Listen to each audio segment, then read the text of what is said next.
I'm Nathan Rutherford, and welcome to Myth Madness. Last episode, I covered Heracles' first 6 labors for the Mycenaean king, Eurystheus. Heracles came to Eurystheus' palace following the advice of the oracle of Delphi. He was tasked to serve the king, and once his labors were complete, he would be forgiven for the murder of his family. The king Eurystheus was not an ally of the Greek hero. In fact, the quests he gave Heracles were deadly, difficult, and designed on purpose for the hero to fail. But of course, this was Heracles, the very talented son of Zeus, and he did not fail, although Eurystheus declared that 2 of those 6 labors didn't count. In 2 cases, his first 2 labors, he had to kill a monster. First, it was the ferocious Nemean lion, and second, the man-eating, head-regrowing Hydra. The next 3 labors were very similar. Heracles was tasked with capturing some special creature.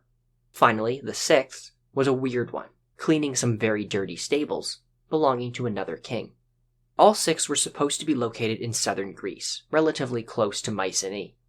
For his next labors, Eurystheus would send him to other parts of Greece, and even to the edges of the world itself.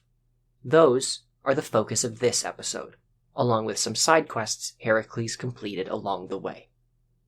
Heracles' first labor outside of southern Greece was a return to the same kind of tasks he had already completed, to go somewhere and capture some great animal. But this time he had to go to Crete and capture the Cretan bull. We've actually already encountered this bull, back in the episode on the Cretan king Minos. Years previously, Minos sacrificed to Poseidon and prayed for a particularly fine bull to appear and show that the king had the god's favor. In exchange, Minos promised to sacrifice the bull once it appeared. Out of the depths of the sea, Poseidon delivered a magnificent bull to Minos, but the king decided to not sacrifice such a beautiful creature. Instead, he put the bull with the rest of the cows in his herds and sacrificed one of the others in his place. Poseidon was not pleased. If you're going to make a promise to a god, you'd better honor it. Minos had double-crossed the great ruler of the sea, and for his insolence, Minos would have to suffer the consequences. Poseidon drove the bull wild. It could not be controlled, and it broke out from wherever Minos kept his herds of cattle and began to rampage through the Cretan countryside.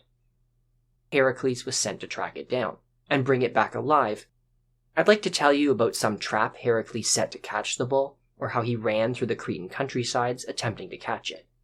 If you look at examples of Greek vase art from 550 to 500 BC, Heracles sometimes tackles the bull, putting his arms around its neck. Sometimes he grabs it from behind and throws a rope around its horns. So it seems either way that he wrestled the bull into submission. Unfortunately, the literary sources do not give specifics. Diodorus and Apollodorus just say that he got King Minos' permission to catch it, and then was successful in doing so. Diodorus does go on to add an interesting detail, that after Heracles caught the bull, he rode on its back and made it swim back to mainland Greece. Apollodorus says that once Heracles returned with the bull, Eurystheus set the animal free. The Cretan bull promptly stampeded to Sparta and all over Arcadia before leaving southern Greece by crossing the Isthmus of Corinth, and finally ending up grazing in the meadows of Attica. Poseidon really did make a magnificent and tireless cow. For the next labor, the 8th in total, but the 6th Eurystheus is counting, the king of Mycenae gave Heracles another catch an animal task. But like the Cretan bull, Heracles must now go much further afield. Eurystheus told him to go to Thrace and bring back the horses belonging to a tribal leader named Diomedes.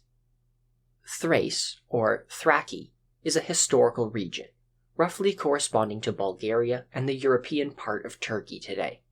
It doesn't seem all that distant from Greece, but in ancient times it was considered a far-off land, located on the fringes of civilization. It was a wild place, full of people the Greeks considered barbarians, who hung up human skulls on the walls of their huts. In Greek mythology, the people of Thrace were descended from the bloodthirsty god Ares. The king, Diomedes, was also himself a son of Ares. But what about his horses? With Heracles' past labors, even the catch an animal tasks featured animals that were special in some way. The Cretan bull was originally provided by Poseidon. The Carinidian hind had golden horns and was special to Artemis. Diomedes' horses were special, and a danger to Heracles, because they were man-eaters. All the available sources for this labor agree on this point. Diomedes made the mares fat by feeding them with the flesh of slain men. And the horses were so ferocious, their drinking troughs were made of brass, and the horses were tied down with iron chains because they were so strong. The Roman poet Hyginus says that there were 4 of these horses, and their names were Podargus, Lampon, Xanthus, and Dinas. In the play Alcestis, written by Euripides in 438 BC, the horses are deadly for another reason. They breathe fire out of their nostrils.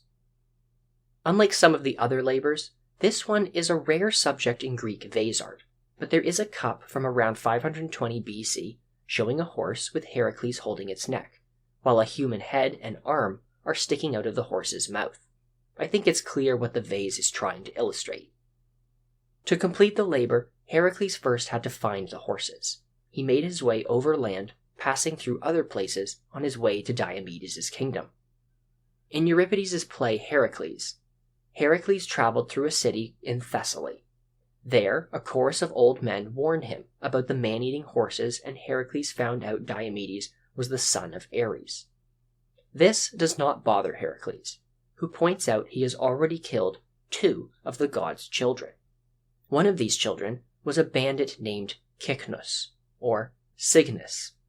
When exactly Heracles killed this bandit is not clear, but Euripides implies it was before the 8th labor.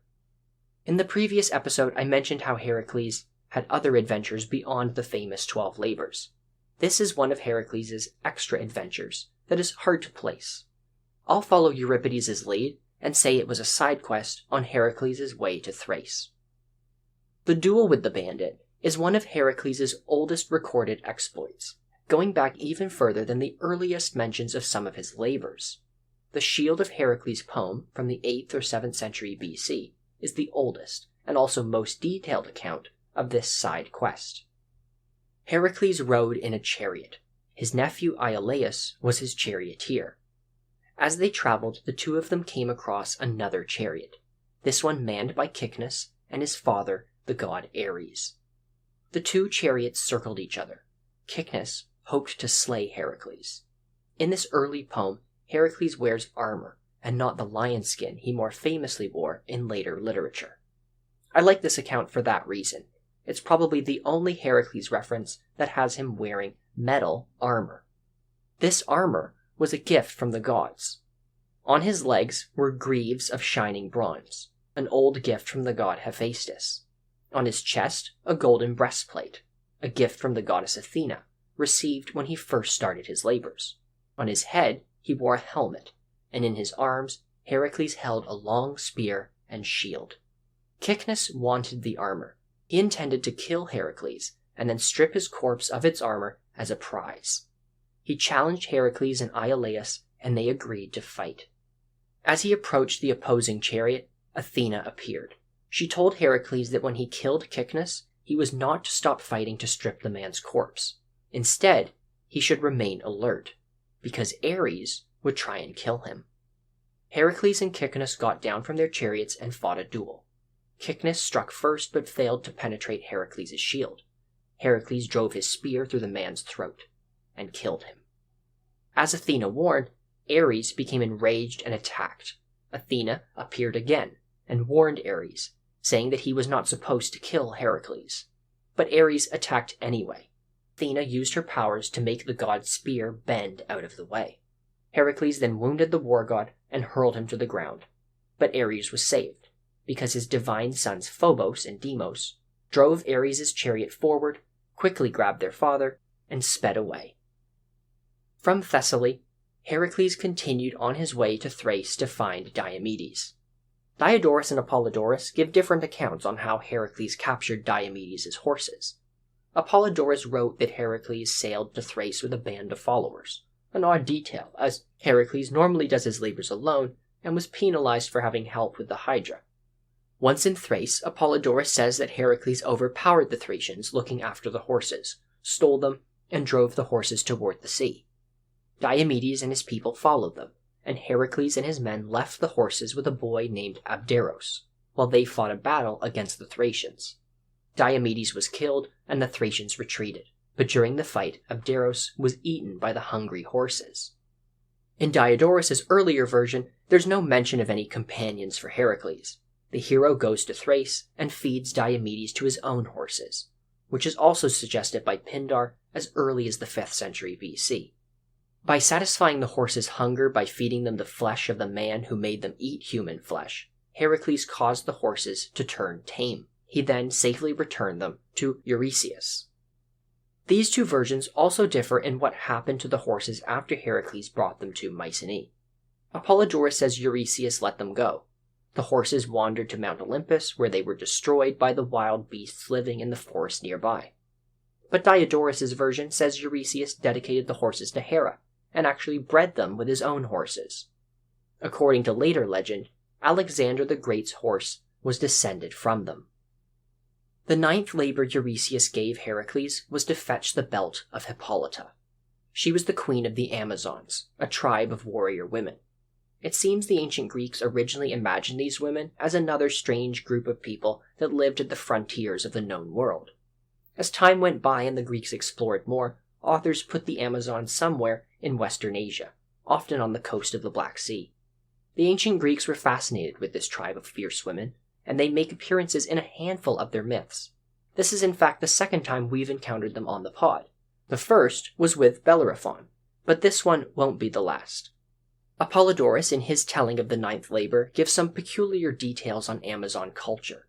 If they ever gave birth to children, they raised the girls but exposed the boys to die.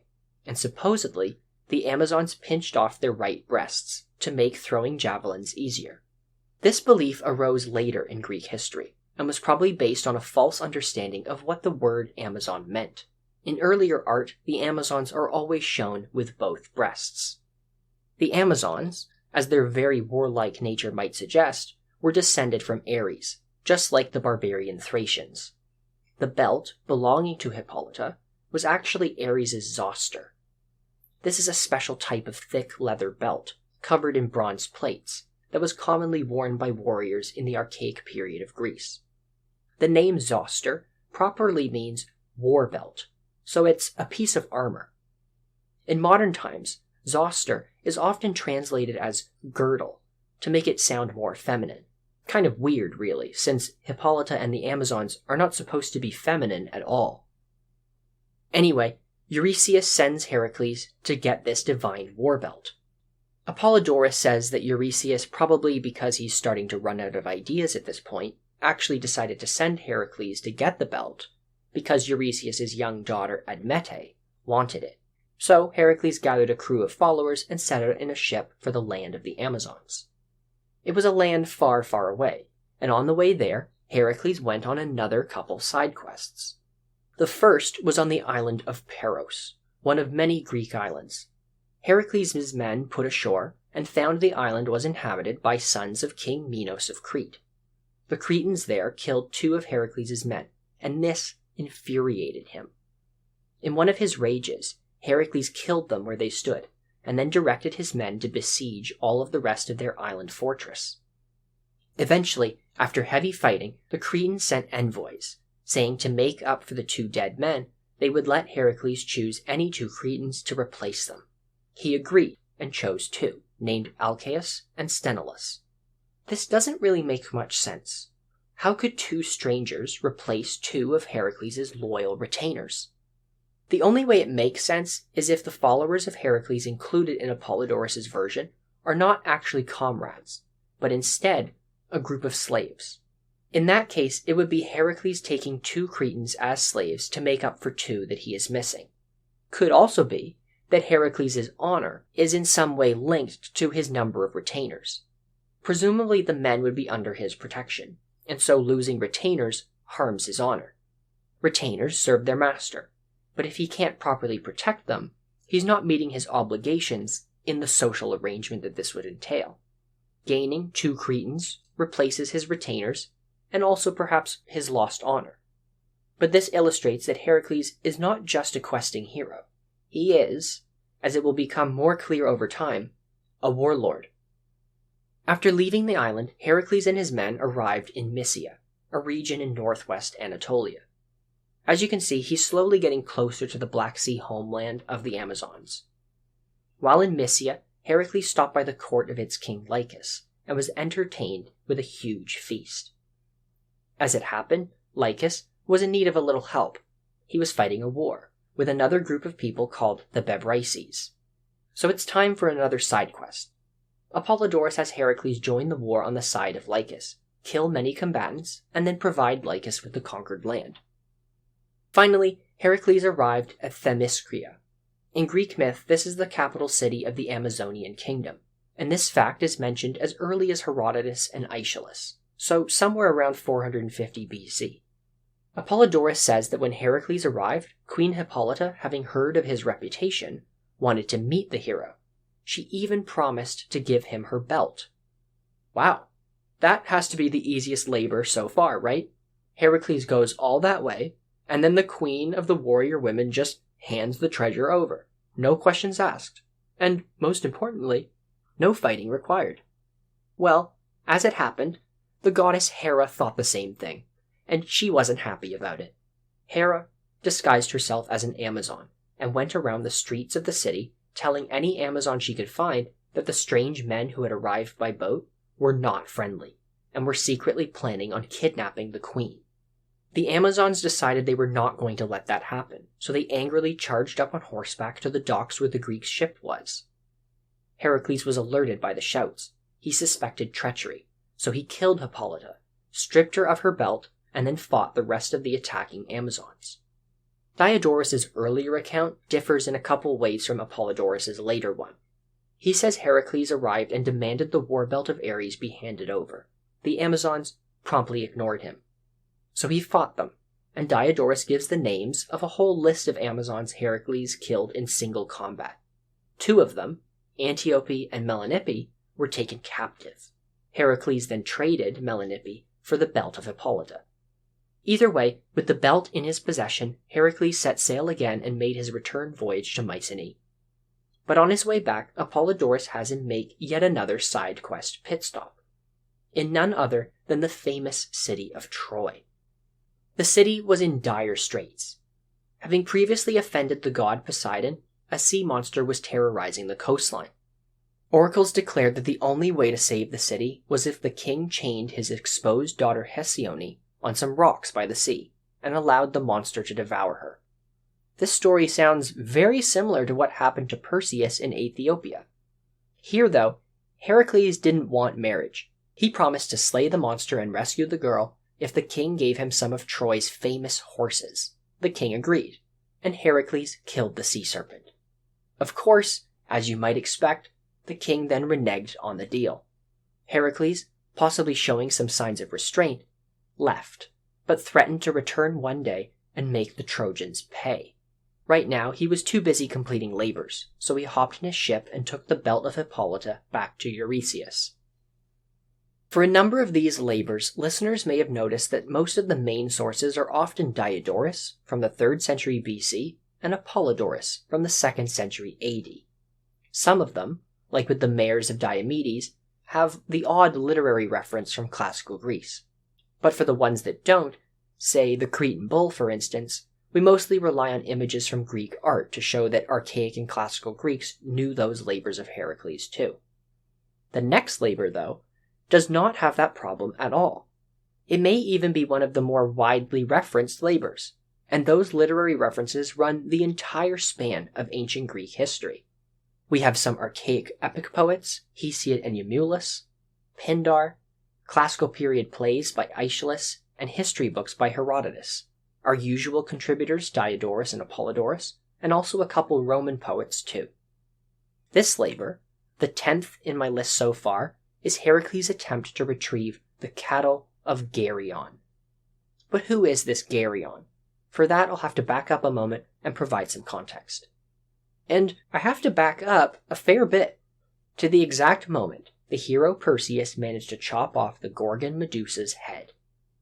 When that happened, as I mentioned in the Perseus episodes, two things were born out of Medusa's severed neck. One was the winged horse Pegasus, which I explained what happened to in the Bellerophon episode. But the other being, born out of the neck, was a man named Chrysaor. There isn't a whole lot known about this Chrysaor. His name means golden sword. His father is generally interpreted as being Poseidon, since, as I went over in the Medusa episode, there are clear indications that they had some sort of sexual interaction. Chrysaor was apparently a favorite of the god Ares, but we don't know why. He's described as stout-hearted, and I assume he went on adventures of some sort, but they don't survive to us today. But as early as Hesiod's Theogony, in the 8th or 7th century BC, he was given a family. Chrysaor's partner was Callirrhoe, one of the 50 Oceanids, the nymph daughters of the Titan Oceanus. Their son was Geryon, who is going to face Heracles in this latest labor. Geryon is a monster, but he's a very human-like monster. Nevertheless, his physical form is open to interpretation. Hesiod calls him triple-headed. He's a man with 3 heads, and Hesiod says he is the most powerful of all mortal men. There's a 6th century BC statue of him that also shows him in this way, with 2 extra heads sprouting from his shoulders. At the same time, there is another way to describe Geryon. Instead of triple-headed, Geryon is triple-bodied, with the numbers of heads, arms, and legs equal to 3 people. The first recorded description of this is by one of the 9 great lyric poets, Stesichorus, who also gives Geryon wings. The Athenian playwright Aeschylus, in one of his lost play fragments, also has Geryon as triple-bodied, wielding 3 spears in his right hands, and in his left ones 3 shields, and wearing 3 crested helmets on his 3 heads. This seems to also be the typical way to show him in classical vase art. Most examples I've seen show Geryon as 3 soldiers drawn in profile, with their bodies over top of each other. So is Geryon an example of conjoined triplets? That's certainly what Apollodorus thinks several centuries later. For him, Geryon had the bodies of 3 men joined into one at the belly, but splitting into 3 again from the thighs down. But in another play, Aeschylus makes an offhand comment, suggesting Geryon might have separate bodies, with each having a different death, so not conjoined twins, but instead 3 distinct people. Diodorus takes this rationalization further. His Geryon, instead, is 3 sons of Chrysaor, who fight against Heracles together and are the leaders of 3 big, fierce armies. Rationalizations aside, it seems the 3-headed or 3-bodied nature of Geryon were the usual forms, and neither really won out over the other. Even in Roman times, Ovid said he had 3 heads, while Virgil said 3 bodies. And both of those poets live roughly along the same times as each other. In art, we get examples of both, but never an image showing 3 separate people. In myth, Geryon lived in Eurystheus, which was an island located far to the west on the edge of the great big ocean river surrounding the world. In the earliest surviving sources, this is purely a mythical location. But as time went by, it was identified with Spain, or somewhere near it. On this island, Geryon lived with a herd of special crimson-colored cattle. He looked after them, but he also had help from a cattle herder named Euryton and a guard dog named Orthus. This guard dog is no normal dog. It's the brother of Cerberos, the Hound of Hades, and like its brother, it had multiple heads. It's also one of the monstrous offspring of Typhon, so once again, like with the Nemean lion and the Hydra, Heracles is going to deal with them. So, how did Heracles reach Eurystheus, since it's near the edge of the world?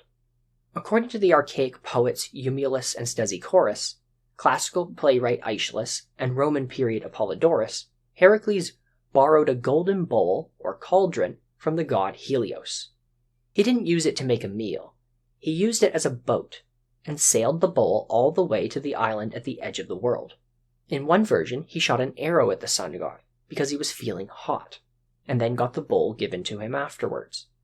Once he reached Eurystheus, the real fun began. First, the guard dog Orthus smelled him, and came to investigate. Heracles struck it with a club and killed the multi-headed creature. A bit underwhelming, but you could say Heracles had gotten used to fighting the offspring of Typhon by now. The herdsman Eurytion heard the dog's yelping cries and came to help, but Heracles killed him too. As Heracles began to lead the cattle away, Apollodorus has Geryon then arrive, and Heracles killed him with arrows. In another version, Heracles dashes out Geryon's brains with his club. The 3 heads were cast into the dust, and the monster's blood sprayed onto the corpses of Orthus and Euryton. And with that, Heracles loaded the cattle into Helios's bowl. Must have been a very big bowl, and he sailed back across the ocean. Before leaving Geryon, I want to quickly cover the work of Stesichorus, because it provides a very interesting take on the monster. In the 6th century BC, Stesichorus wrote a poem which is all about Geryon. Unusually, it's called Geryonius, literally named for the monster, unlike most other Greek poems that are named for heroes. And that might give a hint as to why this poem is so special. The poem survives in a series of fragments, but it's enough to tell the rough plot. First, the gods meet in council, and it is agreed that Geryon, even though he's the son of an immortal, is doomed to die. There's a hint of an argument before this is decided, with Poseidon being against the death of Geryon. But Athena reminds Poseidon of a now unknown promise, and tells him he can't save the man. Later in the poem, there are at least 2 descriptions of people warning Geryon, including from his mother, about facing Heracles as he leads the cattle away. But Geryon ignores the warnings and accepts his fate. He has a powerful speech, which roughly goes like this: "Do not talk of chilling death to frighten my manly heart. For if I am by birth immortal and ageless, and will share in life on Olympus, then it is better to endure and watch my cattle being driven off far from my stalls. But if I must indeed reach hateful old age and spend my life among short-lived mortals, far from the blessed gods, then it is much nobler for me to suffer what is my fate than to avoid death and shower disgrace on my children." Geryon decides he is not immortal, and so should die in a blaze of glory. He chases after Heracles, and the fight between Geryon and Heracles is detailed. Geryon kept his shield in front of his chest, but Heracles struck one of his heads with a stone. His plumed helmet fell off with a clatter. Heracles then pulled out one of his arrows, poisoned with the Hydra's venom, and quietly stuck it into Geryon's uncovered forehead. The sharp point cut through the flesh and bones until it held straight on the crown of his head. Blood gushed down and stained his limbs and breastplate. Geryon's head drooped to one side, and he withered like a poppy shedding its petals. It's a graphic scene, but at its end, Geryon is not a monster whose death is celebrated. In this poem, he's a victim with whom we sympathize.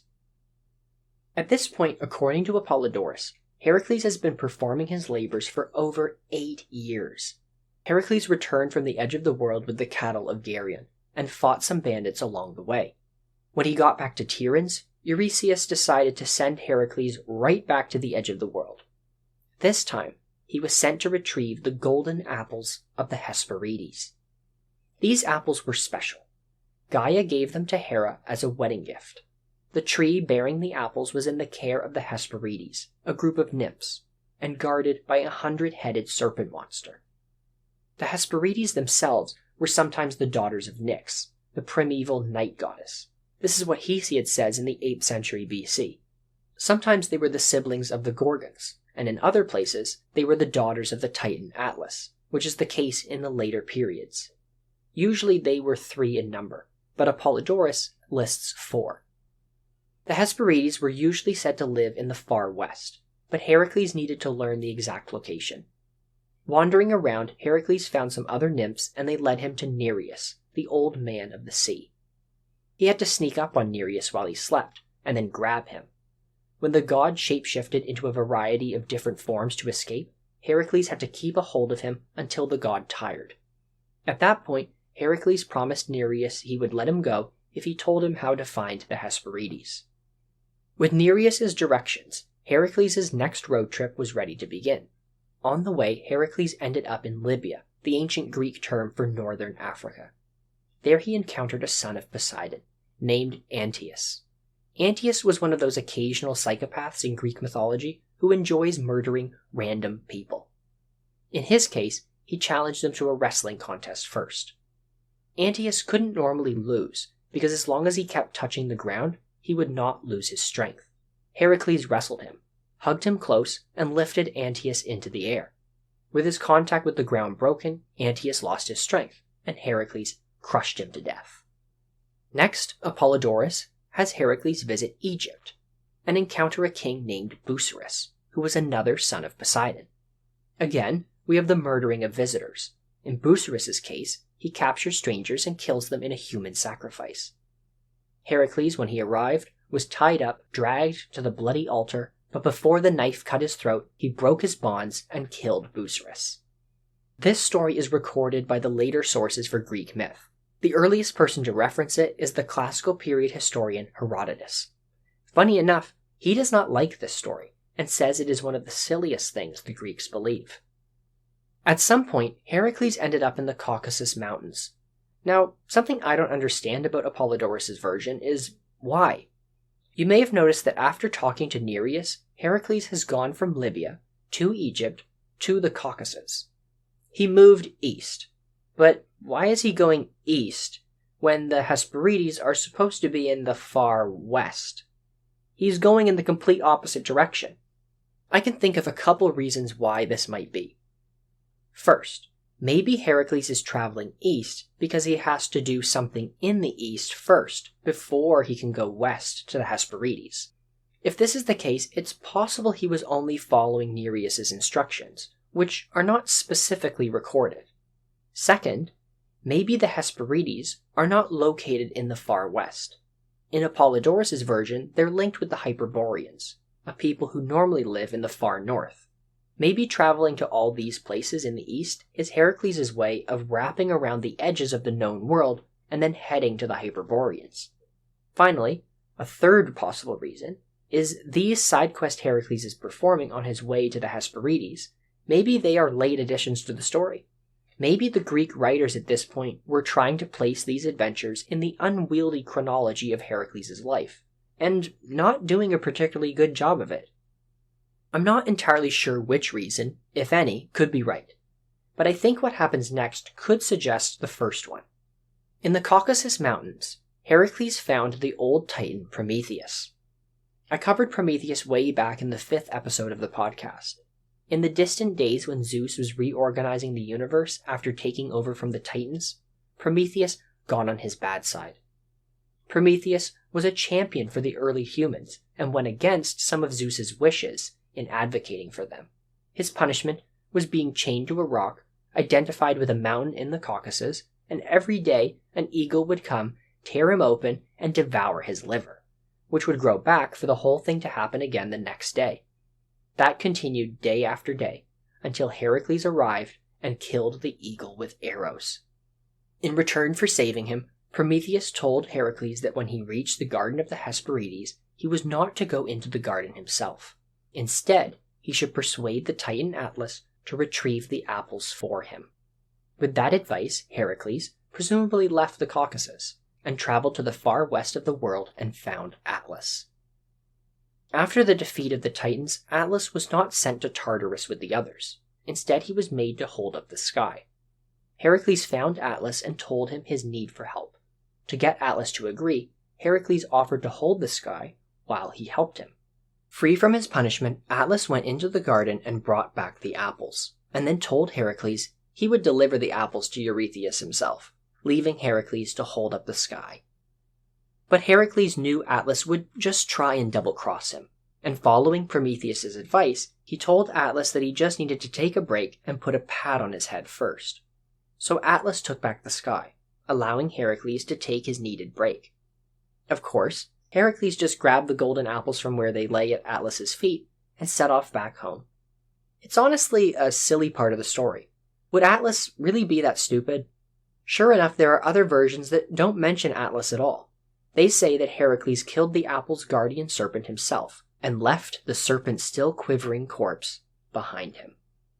According to Apollodorus, when Heracles returned to Tiryns and gave the golden apples to Eurystheus, the king gave them back to the hero, who then gave them to Athena to return to the garden of the Hesperides because no mortal should ever possess them. And now it's time for Heracles' final labor. Eurystheus had him clean, kill monsters, and capture formidable beasts. He was sent to retrieve fabulous objects, he traveled all across Greece, and even traveled abroad. In all of these, Heracles was successful. He accomplished seemingly impossible tasks, and even went to the edges of the earth, twice in fact. Eurystheus had one final labor to give, and he was going to make sure Heracles traveled further than he had ever traveled before, to beyond one final frontier, to leave Earth itself. No, Eurystheus was not sending him to space. He was sending Heracles to the Underworld. Heracles' final labor was to travel to the home of Hades and bring back the only remaining child of Typhon that had not already been killed. This was Cerberos, the guard dog of the Underworld. Like with the cattle of Geryon, this labor is widely referenced by multiple ancient Greek sources from across different time periods. The earliest reference is in Homer's Odyssey. Eurystheus thought this final task would be impossible. It presents two key problems Heracles will need to overcome. The most obvious one is the ferocity of Cerberos. Make no mistake, Cerberos was not some dog that you could throw a bone to. He was very much a monster. Back in the Hades episode, I talked about how the ancient Greeks' conception of him shifted over time. Originally, in the archaic and early classical periods, he was very much a monster, with a multitude of heads, ranging from 50 to 100. I suggested the usual representation of him as having 3 or even 2 heads was probably just because it was easier to draw him that way. But either way, he is a dangerous guard dog. After all, it's his job to keep the dead in the underworld, and you're going to need something especially savage to scare away those that are already dead and have nothing to lose. The other problem Heracles must face with this labor is how to even get to the underworld. It's not like he could just hop on a boat and sail there. But the thing is, I can't tell you exactly how he got there. The sources aren't very consistent. Homer gives us the earliest reference. He tells us Heracles had the help of Hermes and Athena, but nothing about how they actually got him there. But luckily for Heracles, there were a couple different entrances to the underworld. In fact, we've already heard about one. Back when Heracles fought the Hydra, there was an entrance somewhere nearby, maybe sunk in the depths of Lake Lerna. Did Heracles dive down and swim to the underworld? I think it's a cool idea, and it would take Heracles almost in a full circle, back to his earlier labors. But I'm really just making this up. No, Apollodorus and some others have Heracles use a different entrance. This one located at the most southern part of mainland Greece, in a cave near a place called Taenarum. But before heading there, he first went to Ulysses to be initiated into Demeter's mystery cult. This cult centered around the myths about how Hades abducted Demeter's daughter Persephone and took her to the underworld, and how Persephone was able to return for a part of every year. It's not super clear why it was necessary for Heracles to be initiated, but presumably it helped him gain access to the underworld, or maybe even survive the underworld in some way. In a play by Euripides, Heracles tells his father witnessing the rites helped him in his fight with Cerberus. After his initiation, according to Apollodorus, Heracles went to Taenarum and descended into the cave there. Hermes accompanied him on the way, and Athena probably too. Soon he reached the underworld, and began to wander through it. When the dead souls saw him, they ran away, except for 2. The hero, Meleager, who I have not talked about on the pod yet, but will talk about in the near future, and the Gorgon Medusa. Heracles drew his sword to fight the Gorgon, but Hermes told him not to bother, as the Gorgon couldn't hurt him because it was only an empty phantom. Continuing on, Heracles found 2 heroes trapped in the underworld. These were Theseus and Pirithous. I haven't covered their stories yet, so I won't explain right now why they were in the underworld, but Heracles tried to rescue them. He was able to rescue Theseus, but in most versions Pirithous was left behind. Next, Heracles came to another underworld inhabitant. This one was Asclepius.